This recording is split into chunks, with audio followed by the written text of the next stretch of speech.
What up? Welcome back to Cool Kid TCG. I have a matchup today against my friend Ruben he's playing Perona. Special place in my heart for Perona. Probably my second most played deck besides Buggy. Love Perona. This is a practice game. No stakes here. We're going to start off with a tap 1 for a cross guild searcher. We're able to search top 4 for a cross guild. We're going to be able to add a Galdino searcher to hand. Again, we lost the dice roll, but we do get our ideal curve because Perona desperately wants to go second.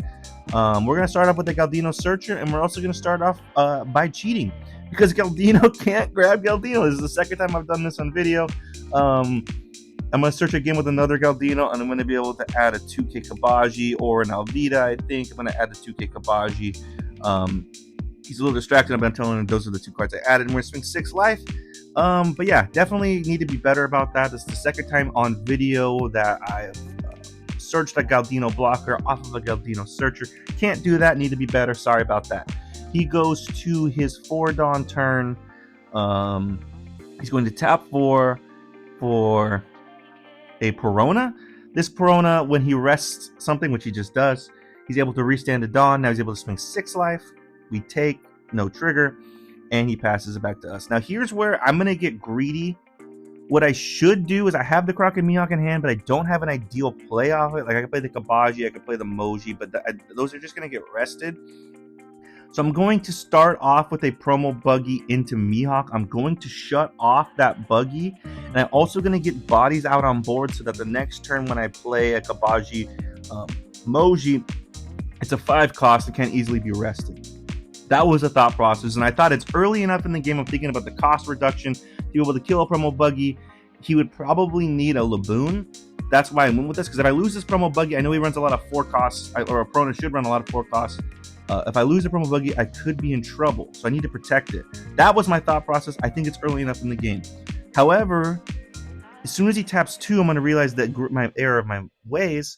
He's going to tap 2 for Toy Soldier. That's how he can get the promo Buggy down to 4. He could rest it, and he could play Ryuma with the remaining 4 Dawn.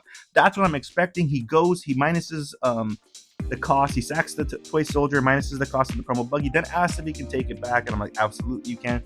But I was sweating here because I was thinking that I made a mistake in my calculations. I should have thought about Toy Soldier. Instead, he just rests a Galdino and he's able to restand a Dawn. So now at this point, we don't have to worry about the Ryuma.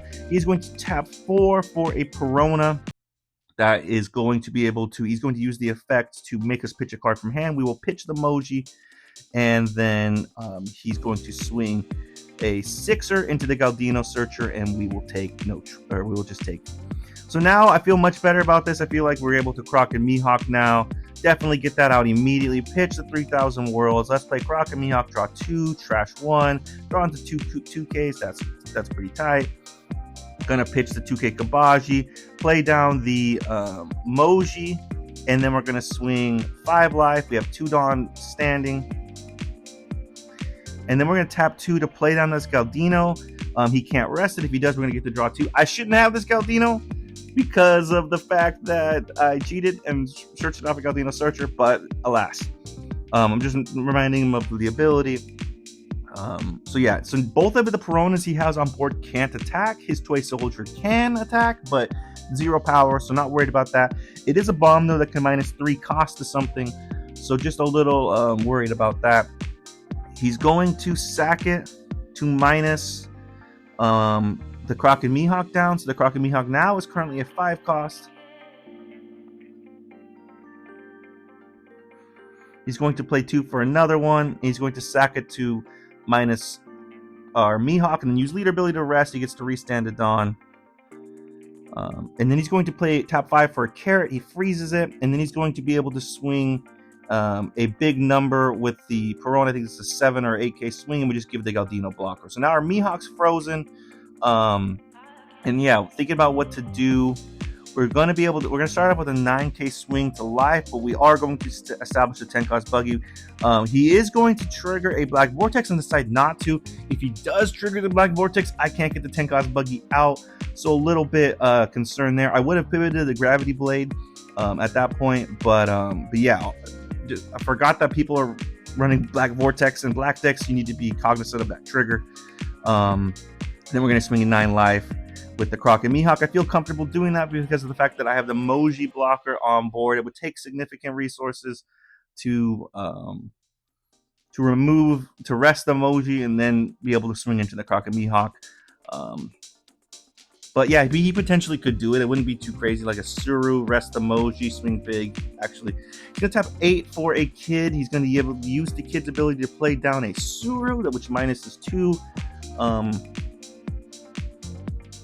He's going to minus to the Moji, and he's going to use leader ability to rest the Moji. I have 2 cards in hand. He's going to then put a Dawn on the Kid, so I have to swing into it. And he's going to swing into the Moji. I do get to draw a card because of that. And he's going to pass. So we do have a 10-cost Buggy in hand now on our 10 Dawn turn. And the move here is let's just bottom deck. He doesn't have that many cards in hand. I think he's got 2. We're going to immediately bottom deck that Kid. So leader ability, tap 5, pitch a Galdino, bottom deck the Kid. Not in any danger of losing because the only swingable thing he has on board is a Suru, and that's 0 power. So we're going to swing 7 life. He's asking what can swing. I'm like Mihawk, Rocket Mihawk, and the 10-cost Buggy that's lit up. Not the 2 on the right, which is the promo Buggy and the 10-cost Buggy. We have 3 Dawn remaining, so we swing the 7 life. He's going to use the Black Vortex now. Can't use leader ability the rest of the turn, and my leader is minus 4,000 power. I'm going to swing 7 life. He takes no trigger. 9 life. I think we have it technically mapped out here, and then we're going to swing 13, and we're able to get it. So yeah, I mean, I love Perona. Perona's one of my favorite decks. I'm excited to see it back. He has been cooking it. I hope he continues to cook it because again, it's one of my favorite decks, and I'd like to see where it can go, especially with the new Gecko Moria. Excited to see get in the lab with Perona, but we were able to get the dub here. I know I made some sloppy mistakes with the Galdino search. Need to be better about that. Hopefully, I just need to be better about that. Sorry about that. But yeah, I'm glad that this was a practice game because if this was in a tournament and I cheated, wouldn't feel good about that. But let me know in the comments and think of it differently. Really appreciate you guys, and see you next time.